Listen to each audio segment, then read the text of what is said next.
Meus amados irmãos, boa noite. Nosso momento devocional deveria ter sido ontem.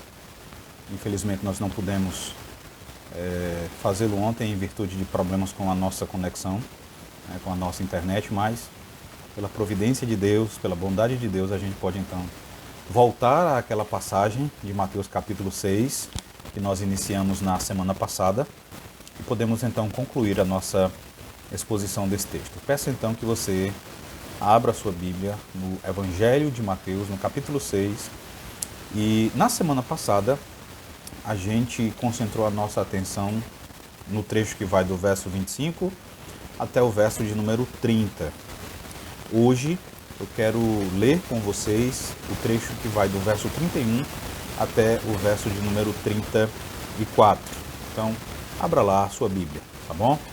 Mateus capítulo 6, do verso 31 ao verso de número 34, a palavra de Deus ela diz assim: Portanto, não vos inquieteis, dizendo, que comeremos, que beberemos, ou com que nos vestiremos?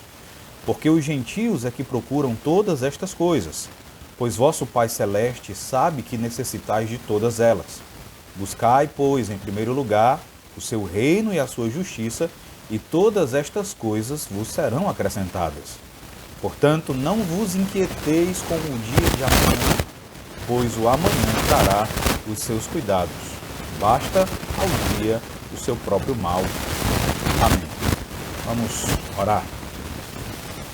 Senhor, nosso Deus, nosso Pai bendito, nós te agradecemos, ó Pai, pela Tua palavra. E eu peço nesse instante, ó Deus, pelos Teus filhos e pelas Tuas filhas, que estão agora com a Tua palavra em suas mãos e necessitam, ó Pai amado, do alimento que só o Senhor pode lhes dar. Que assim o Senhor use a Tua palavra para nutrir a alma, para nutrir o coração, para preencher, ó Deus, as vidas dessas pessoas que estão acompanhando esta exposição. Seja com o Teu povo, seja com os membros da Tua igreja, Pai. Permita-nos, ó Pai, descansarmos na Tua providência e na certeza de que o Senhor é Rei e o Senhor cuida de cada uma das nossas necessidades. Em nome de Jesus é que te oramos, em nome de Cristo é que te bendizemos hoje e eternamente. Amém. Irmãos, na nossa exposição anterior, ou nas nossas duas exposições anteriores com base nesse texto, nós observamos que Jesus ele nos dá um mandamento para não andarmos ansiosos, nem quanto ao que vamos comer, nem quanto ao que vamos beber, tá? Para não andarmos ansiosos a respeito de nada na nossa vida, principalmente para não estarmos ansiosos a respeito das nossas necessidades, né? Da satisfação das nossas necessidades mais básicas. E Jesus ele vai nos oferecer argumentos baseados na fauna e na flora, mostrando como Deus cuida dos animais que Ele criou, como Ele cuida das aves, como Ele cuida dos lírios, tá? Que são aparentemente sem tanta importância, mas ainda assim, tá? São objetos, são alvo do cuidado providencial do Senhor. Então a ideia de Cristo é que nós devemos entender que se Deus cuida das aves que não plantam, que não fazem nenhum planejamento, não colhem, se Deus cuida dos lírios do campo, que são efêmeros, que são frágeis, nascem logo cedo pela manhã, mas à tarde murcham e secam, então certamente Deus ele vai cuidar das nossas necessidades, nós que fomos criados para a eternidade, fomos criados segundo a sua imagem e semelhança, e acima de tudo somos seus filhos por meio do Senhor Jesus Cristo. Então é certo que Ele também vai nos amparar, é certo que Ele também vai cuidar das nossas necessidades. Nós observamos também a pergunta que Jesus vai fazer no verso 27, quando Ele vai perguntar o seguinte: qual de vós, por ansioso que esteja, pode acrescentar um côvado ao curso da sua vida? E com essa pergunta, meus irmãos, Jesus nos mostra que viver ansioso, viver excessivamente preocupado é pura perda de tempo. É pura inutilidade. É inútil nós vivermos ansiosos por causa de comida, por causa de bebida, de salário, por causa do amanhã, porque de acordo com o Senhor Jesus Cristo, essa preocupação, ela não possui a mínima capacidade de nos ajudar. Ela não possui a mínima capacidade de modificar a ínfima parte da nossa vida. Então essa palavra de Jesus, ela demole, ela faz cair toda e qualquer afirmação autossuficiente do ser humano, seja daquele que professa Cristo ou daquele que não professa Cristo, que independentemente disso, pensa que depende de si próprio, pensa que depende das suas próprias forças, que afirma ser o Senhor da sua própria vida, que faz o seu próprio destino, que confia na força do seu braço. Então, o que Jesus mostra é que nenhum de nós pode acrescentar um côvado, ou seja, a ansiedade ela não vai tornar nada melhor. A ansiedade ela não vai solucionar os problemas. A preocupação excessiva não vai nos sustentar, não vai satisfazer as nossas necessidades, não vai colocar pão na nossa mesa. Ela não pode aumentar, ela não pode prolongar na mínima quantia a nossa vida. Então, meus irmãos, às vezes nós nos preocupamos com nossas vidas, nós nos preocupamos sobre o que vamos comer, o que vamos vestir, nós ficamos preocupados e como se essa preocupação fosse fazer a diferença. De acordo com Jesus, ela não vai fazer a menor diferença. Ela não vai mudar a nossa vida, ela não tem o poder de nos alimentar, ela não tem o poder de nos vestir. Então, nós devemos lutar contra a ansiedade.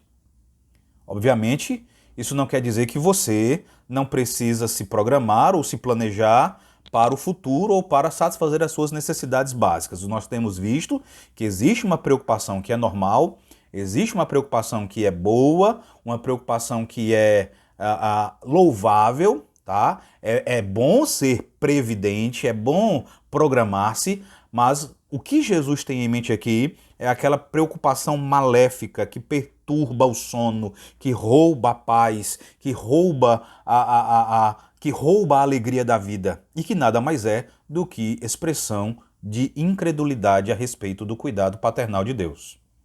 Hoje nós vamos observar o restante da passagem, começando pelo verso 31, tá? Eu gostaria então que os irmãos observassem aí o que Jesus vai nos dizer nos versos 31 e 32. Ele vai dizer o seguinte: portanto, não vos inquieteis dizendo, que comeremos, que beberemos, ou com o que nos vestiremos? Porque os gentios é que procuram todas estas coisas, pois vosso Pai Celeste sabe que necessitais de todas elas.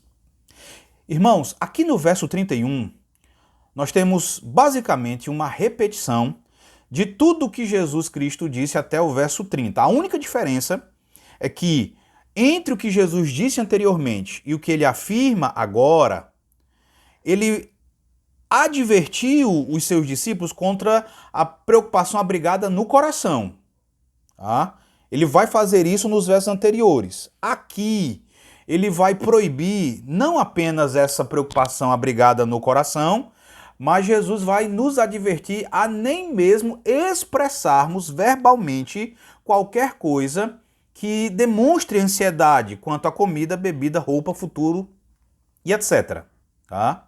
Nós não podemos nem falar, não podemos expressar nada que demonstre ser ansiedade ou que demonstre ser uma preocupação excessiva quanto ao futuro.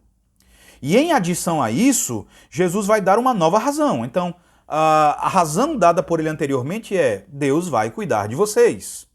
Deus vai cuidar de vocês de uma forma ainda mais especial, da maneira como ele tem cuidado das aves dos céus e dos lírios do campo.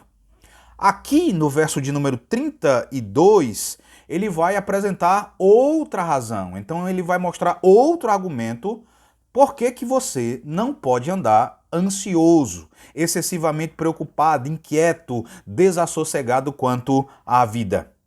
Veja aí o verso 32, ele vai dizer: porque os gentios é que procuram todas estas coisas, pois vosso Pai Celeste sabe que necessitais de todas elas. Nós devemos lembrar, irmãos, que aqui no capítulo 6 do Evangelho de Mateus, ou neste trecho do Sermão do Monte, o assunto de Jesus é a diferença que existe entre os seus discípulos e aqueles que não são seus discípulos. Ou de forma mais específica, aqui nós temos a diferença entre a verdadeira piedade, a verdadeira fé e a falsa. Nós temos a diferença entre o verdadeiro seguidor de Jesus e o falso. Foi assim em relação às esmolas, foi assim em relação à oração, foi assim também em relação ao jejum, em relação ao coração terreno, em relação à preocupação ou ao amor pelas riquezas, à maneira como nós nos relacionamos com o dinheiro, tá? Então, aqui no verso 32, Jesus vai continuar estabelecendo essa diferença. E a ideia é que, como crentes, como discípulos de Cristo, eu e você, nós temos o dever de agir de modo diferente dos gentios. Essa declaração, meus irmãos, ela é forte. E ela é perscrutadora, porque veja, se você quer ter uma real concepção do que significa ser crente, se você deseja entender o que de fato é ser discípulo de Cristo, então você também precisa entender que andar preocupado, andar ansioso a respeito de alimento, de bebida, de vestuário, de moradia, a respeito da própria vida, a respeito do emprego, de acordo com Jesus, é viver da mesma forma como os gentios vivem. É viver tal e qual os gentios. E gentios aqui, meus irmãos, nesse texto, não faz uma referência a estrangeiros pura e simplesmente. Mas gentios aqui significa gentios que não conhecem a Deus, ou no caso, descrentes. Jesus está falando que quem anda ansioso, quem anda preocupado, na verdade são os descrentes. Então, nós precisamos entender que viver preocupado e ansioso por causa dessas questões é dar uma evidência, é demonstrar que não conhecemos a Deus. É dizer que somos ignorantes a respeito do caráter daquele a quem nós chamamos de Pai. Matthew Henry, um comentarista, vai dizer que os gentios buscam estas coisas porque eles não conhecem coisas melhores. Os descrentes anseiam ardentemente por este mundo porque eles não conhecem um mundo melhor. Eles buscam estas coisas com cuidado e ansiedade porque eles não têm Deus no mundo. E eles não entendem a providência divina. Então, andar ansioso é andar como um ímpio. O que isso quer dizer para a minha vida e para a sua vida é que, se nós somos culpados de ficar preocupados e ansiosos a respeito dessas questões de alimento, bebida, vestuário, moradia, salário, trabalho, se essas apreensões elas dominam a nossa alma, se elas dominam a nossa vida, nós estamos nos comportando como ímpios. Nós estamos agindo como descrentes. E é uma vergonha, é embaraçoso quando crentes se comportam como descrentes.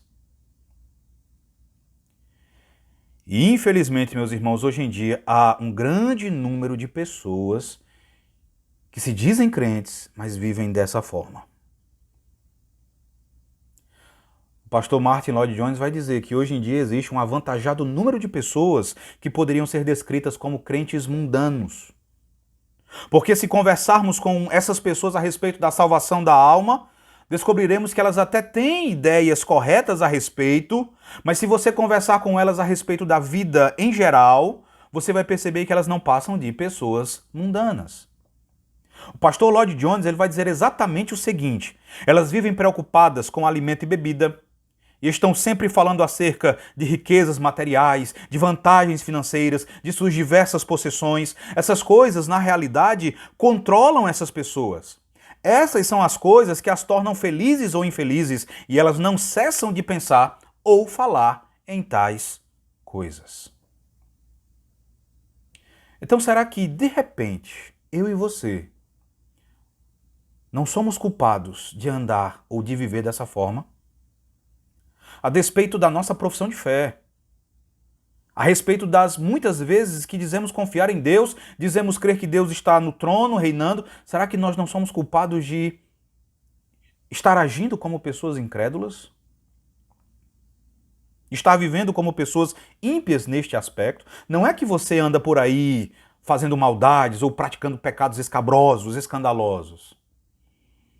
Mas de acordo com Jesus, veja, basta que você ande ansioso. Basta que você fique ansioso quanto à comida, bebida.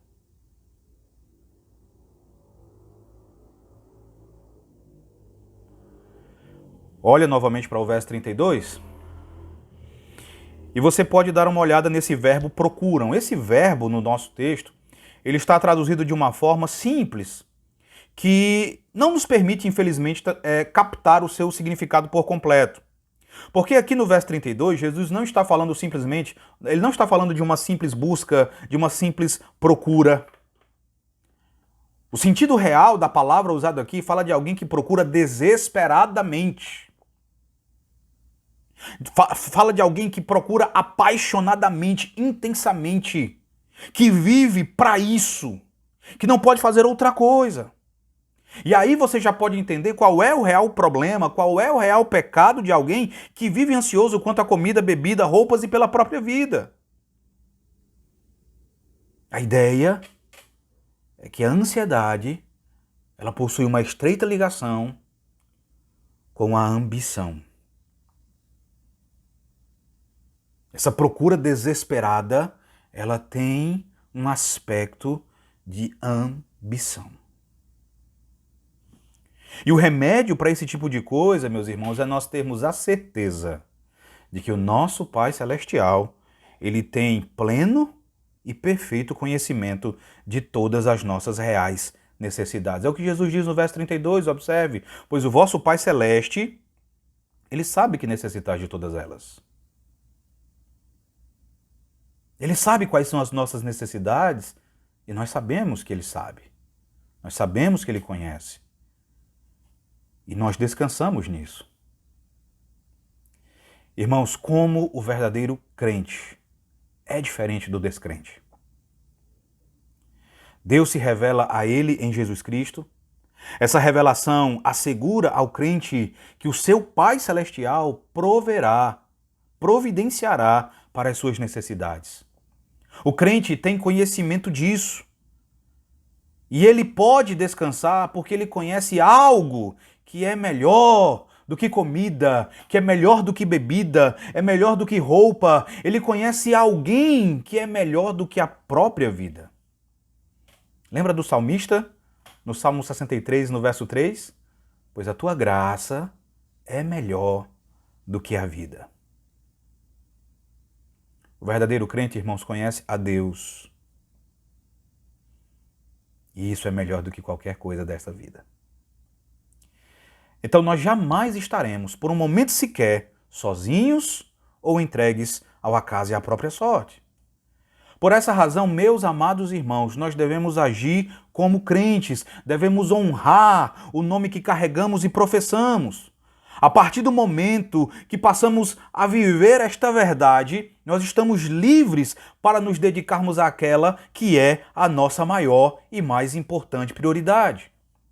E nesse momento de isolamento, nesse momento de confinamento em casa, é importante que nós paremos para refletir acerca de qual é a nossa verdadeira prioridade aqui. Porque de repente nós podemos pensar que a nossa prioridade é o nosso sustento, o sustento da nossa casa, o sustento da nossa família. Mas olha para o verso 33. E no verso 33 Jesus vai nos dizer, ele vai nos apresentar um princípio absoluto que se aplica a toda e qualquer circunstância, a toda e qualquer situação. Então esse princípio que Jesus menciona no verso 33, ele não se aplica apenas a tempos ou momentos ou circunstâncias de bonança, de prosperidade, de saúde, de fartura. Esse princípio ele vai se aplicar a toda e qualquer circunstância, inclusive a atual. Olha para o verso 33. Jesus diz assim: buscai, pois, em primeiro lugar o seu reino e a sua justiça, e todas estas coisas vos serão acrescentadas. Meus irmãos, se viver preocupado, se viver ansioso por conta das necessidades básicas, procurando desenfreadamente, apaixonadamente por bens terrenos, se isso não é digno de um cristão, certamente é porque existe outra coisa muito melhor e existe outra coisa muito mais importante que é digna da atenção daqueles que são filhos de Deus. E é exatamente isso que nos é apresentado por Jesus no verso 33. Buscai, pois, em primeiro lugar o seu reino e a sua justiça, e todas estas coisas vos serão acrescentadas. Interessante é que o verbo buscar, aí no verso 33, ele é empregado da mesma forma do verbo procuram no versículo anterior. Ele significa exatamente a mesma coisa. Tá? Jesus fala aqui de você procurar com paixão, de você procurar de maneira apaixonada, de você desejar, anelar de maneira intensa. A ideia é, você deve parar de procurar apaixonadamente, você deve parar de ambicionar coisas materiais para que você busque apaixonadamente os valores do seu reino. Isso é reforçado quando ele vai dizer, busque em primeiro lugar. Qual tem sido a tua maior preocupação nesse tempo de pandemia? O que é que você tem buscado em primeiro lugar? Aqui, meus irmãos, Jesus diz como nós devemos nos portar, considerando o fato de que nós somos crentes. Como crentes, então, a nossa prioridade, a nossa verdadeira prioridade é promover o reino de Deus. É promover o governo de Deus. É obedecer aos mandamentos de Deus.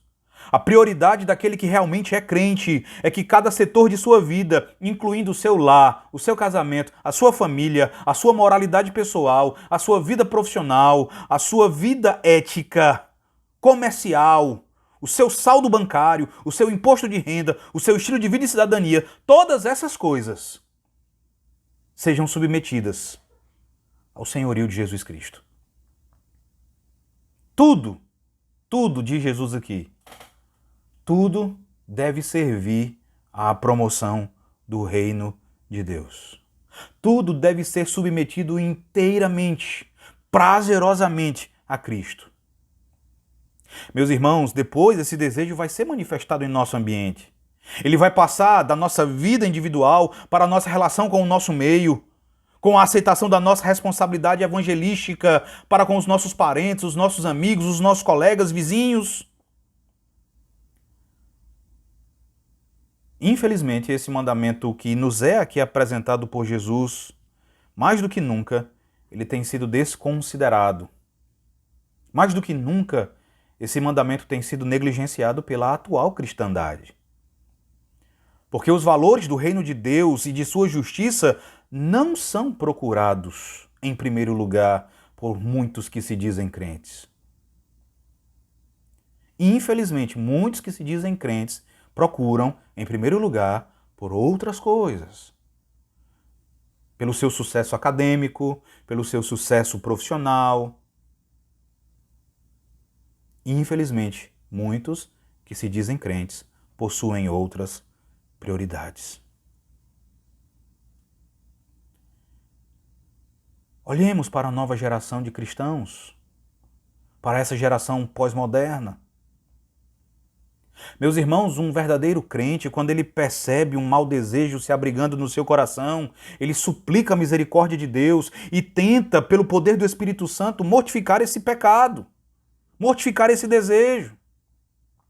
Mas hoje em dia, quando um jovem vê em seu coração o desejo de desobedecer a Deus, se relacionando com quem é incrédulo, se relacionando com quem não pertence a Cristo, esse jovem age de forma hábil.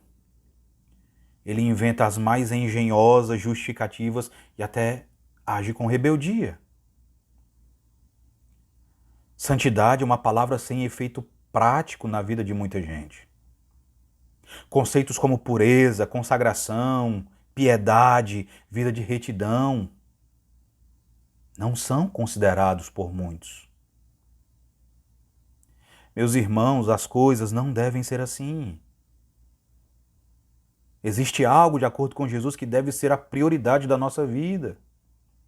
De acordo com o Senhor Jesus Cristo, a nossa preocupação quanto a questões desta vida devem ficar para depois. Devem ficar em segundo lugar. Devem vir depois da nossa preocupação em relação aos valores do reino de Deus. Você que é pai, quando você olha para os seus filhos, você se preocupa muito mais com o quê? É com a alma deles? Ou é com o futuro profissional deles? Por que então você o coloca em escolas cuja filosofia da educação é anticristã?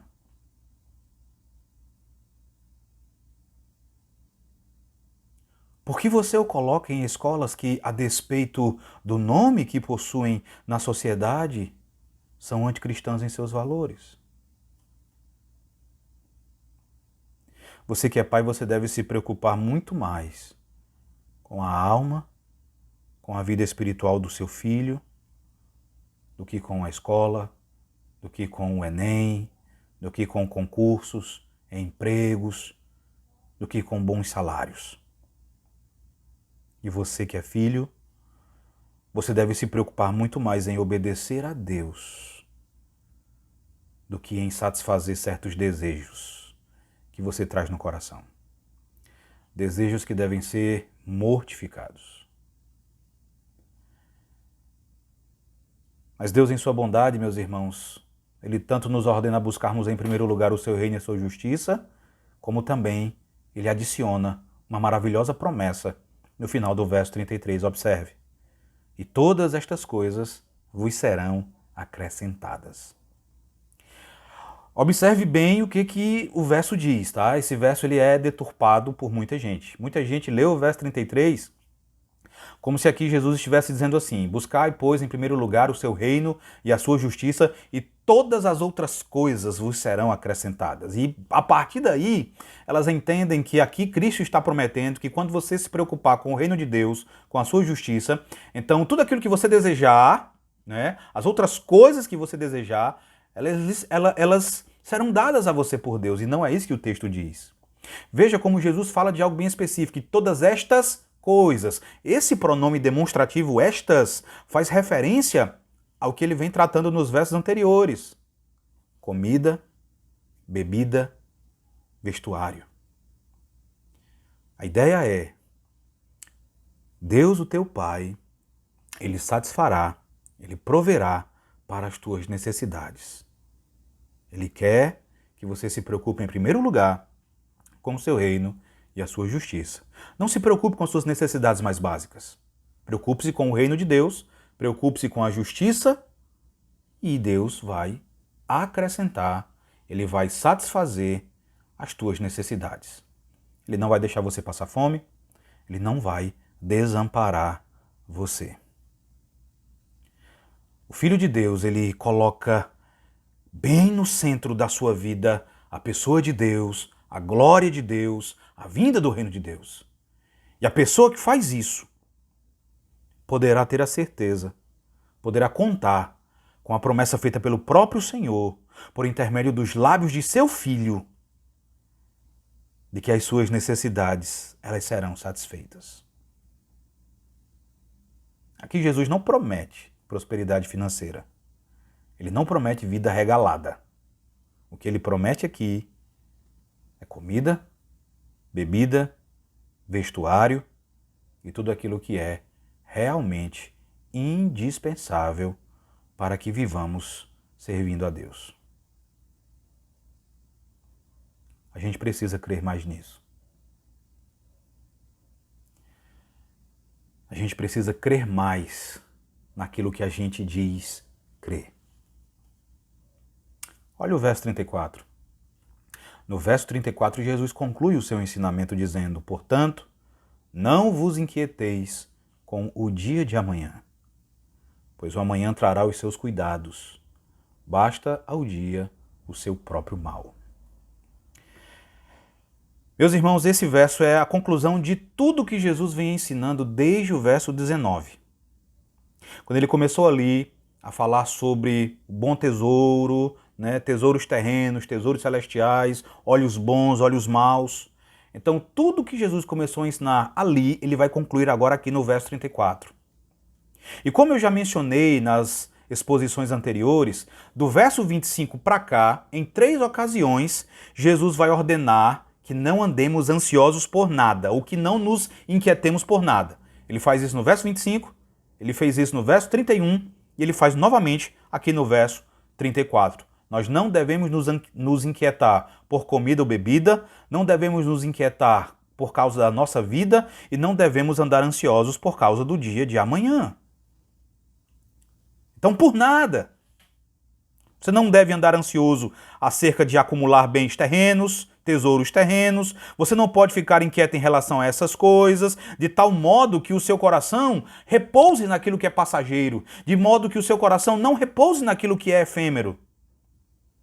E você também não deve ficar ansioso com aquilo que em si mesmo não é propriamente riqueza, mas que é um elemento básico para a sua subsistência. Porque há uma promessa da graça. Há uma promessa da graça de Deus no sentido de que, quando você busca o reino de Deus e a sua justiça, antes destas coisas, Deus as suprirá. E você também não deve andar inquieto quanto ao amanhã. Sinceramente, eu não conto quantas vezes eu já fui dormir, ou pelo menos tentei dormir, mas não consegui, por estar preocupado com o amanhã. Não vos inquieteis com o dia de amanhã. Não andeis ansiosos quanto o dia de amanhã. Não se distraiam daquele que é o real propósito das vidas de vocês. Não se preocupem tanto com o amanhã a ponto de perderem de vista aquilo que é, ou aquela que é a verdadeira prioridade.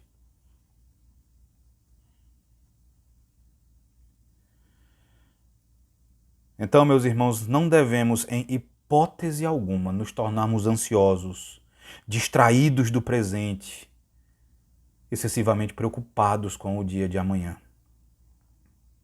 A razão para isso, Jesus dá aí no verso 34. Veja quando ele diz: o amanhã trará os seus próprios cuidados.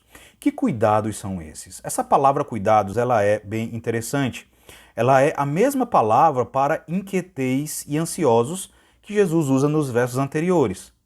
Então, o que Jesus está dizendo aqui é: não fiquem preocupados com o dia de amanhã. Porque o amanhã, inevitavelmente, independentemente das tuas preocupações, ele vai trazer muitas inquietações, ele vai trazer muitas preocupações. A ideia, meus irmãos, é: não sofram por antecipação. A questão é que, como nós gostamos de sofrer por antecipação, irmãos. Nós sofremos muito por antecipação. Só que essa palavra cuidados, ela também é empregada de uma forma em que Jesus nos permite entender que o amanhã trará não apenas os problemas, mas que o amanhã também trará as suas soluções. Por isso, basta ao dia o seu próprio mal. Preocupar-se excessivamente com o dia de amanhã, estar inquieto por causa daquilo que ainda virá, ou daquilo que pode vir a acontecer, é errar o alvo. É tirar o foco daquilo que no presente você tem muita coisa para resolver. No presente você tem muita coisa que requer a tua atenção. Então olhe para o dia de hoje. O dia de hoje já possui a sua dose de males. E é nisso que você deve se concentrar. É bom que se diga, irmãos, que aqui Jesus não está se pronunciando contra aquilo que nós chamamos de planejamento. É bom que se diga de novo. Tá? Ele não está se pronunciando contra investimentos que tenham em vista o nosso futuro. Ele não está falando contra, por exemplo, você ter uma poupança como prevenção para algum período de dificuldades. O que é condenado pelo Senhor aqui não é o planejamento, é a ansiedade, é a perturbação, é o deixar-se dominar pela inquietação, de maneira que você acabe negligenciando o que deve ser feito hoje. Quantas vezes nós deixamos de fazer o que deve ser feito no dia de hoje porque estamos paralisados, preocupados, inquietos, ansiosos, desesperados até, com aquilo que pode vir a acontecer amanhã? É isso que está em vista aqui. Mais uma vez, o pastor Martin Lloyd-Jones, ele nos ajuda a entender o ponto levantado pelo Senhor Jesus nesse verso 34. Ele diz assim: jamais deveríamos dedicar tão grande parcela de nossos pensamentos e cuidados ao dia de amanhã, ficando preocupados com as coisas que o amanhã trará, a ponto de elas dominarem a nossa vida ou de limitarem a nossa utilidade no presente. Esse é o ponto onde cruzamos a linha do pensamento e das cautelas que são razoáveis e adentramos ao campo da ansiedade e da preocupação. De maneira bem simples, irmãos, o que Jesus está nos dizendo aqui nesse verso 34 é que, dada a nossa limitação, nós devemos viver a nossa vida um dia de cada vez. Cada dia deve ser vivido em sua plenitude, sem ansiedade quanto ao amanhã. É tolice viver preocupado com o amanhã, porque pode ser, se assim for da vontade de Deus, que o amanhã nunca chegue. Você deve ter tomado um susto agora. Você não pode andar ansioso quanto ao amanhã, porque pode ser que para você o amanhã não chegue. Então, qualquer que seja a tua idade, pode ser que você seja chamado para ir para casa. Pode ser que você seja chamado para estar junto do Senhor. Longe de toda ansiedade. Longe de todo problema. Longe das fadigas. Longe da ansiedade. O bispo J.C. Ryle, meus irmãos, ele nos oferece um conselho muito valioso. Ele vai dizer que metade das nossas misérias são causadas pela ilusão de coisas que nós pensamos estarem vindo sobre nós. Metade das coisas que imaginamos estarem vindo sobre nós, na verdade, jamais acontecem. Ele então pergunta: onde está a nossa fé?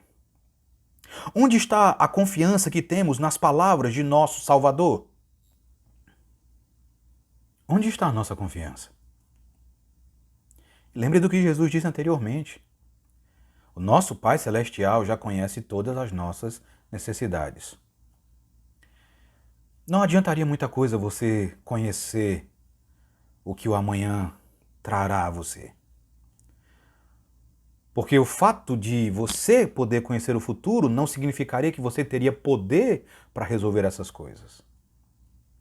O que deve consolar o nosso coração é que há alguém que conhece o nosso amanhã e que tem todo o poder, toda a suficiência para nos ajudar, para nos socorrer, para nos capacitar a lidarmos com os males do amanhã.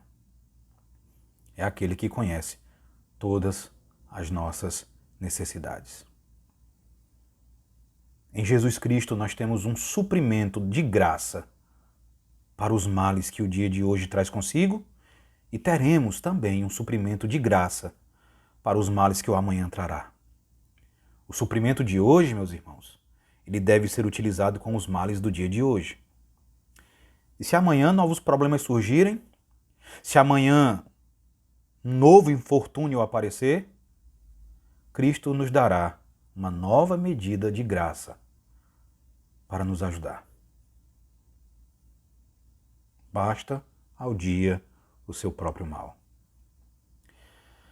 A minha oração, meus irmãos, é que tenha ficado claro, é que tenha ficado evidente para nós a diferença qualitativa entre aquele que confia em Cristo, que conhece a Cristo, que tem convicção de ter um Pai Celestial onisciente e onipotente, desejoso de ajudá-lo nas suas lutas, e aquele que não conhece a Deus verdadeiramente. Essa pandemia, esse período em casa, é uma excelente oportunidade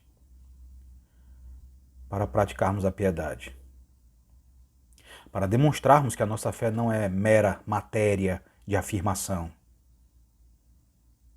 mas de demonstração prática, de poder. Através das coisas mais simples, meus irmãos, nós demonstramos quem é o nosso Deus e nós demonstramos onde o nosso coração está firmado. Que o Senhor te abençoe, que Ele te ajude a permanecer firme durante esse momento.